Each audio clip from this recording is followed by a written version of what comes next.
तो बच्चों, जैसा कि आप जानते हैं हमारा लेसन चल रहा है मीरा बहन और बाघ, पाठ 11। तो इसकी हम एक्सरसाइज देख रहे हैं पेज 97 पर। एक क्वेश्चन हमने इसका कल किया था और एक आज करेंगे। पिंजड़ा वाले जो कॉलम है सबसे ऊपर ही, उसमें दूसरा क्वेश्चन।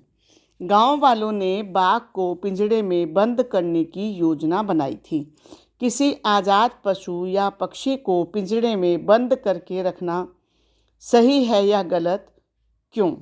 क्यों मतलब क्यों भी बताना है कि गलत है तो क्यों गलत है, सही है तो क्यों सही है। तो बच्चों, हमने इसका आंसर लिखा है कि हमारी समझ से किसी आज़ाद पशु या पक्षी को पिंजरे में बंद करके रखना बिल्कुल गलत है। बिल्कुल गलत, सरासर गलत है।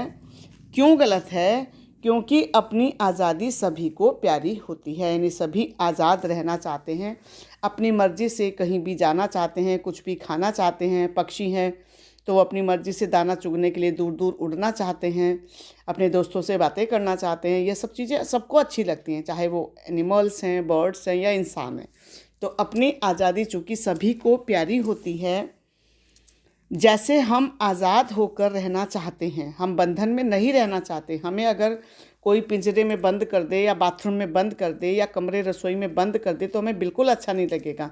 जितने घंटे हम बंद रहेंगे हम उदास रहेंगे, हम बिल्कुल खुश नहीं रहेंगे।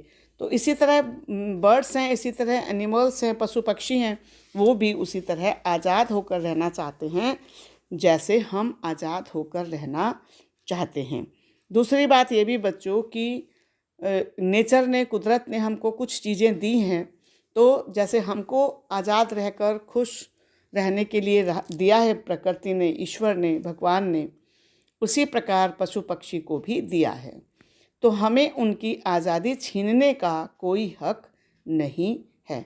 इस तरह से हम ये भी गलत काम करते हैं कि उनकी आज़ादी छीनकर उनको पिंजरों में रख के या खूंटों से बांध कर या जू में रख के, इवन चिड़ियाघर में भी जो हम रखते हैं पिंजरों के अंदर बंदरों को, चिड़ियों को, पक्षियों को, औरों को, तो ये अच्छी बात नहीं है।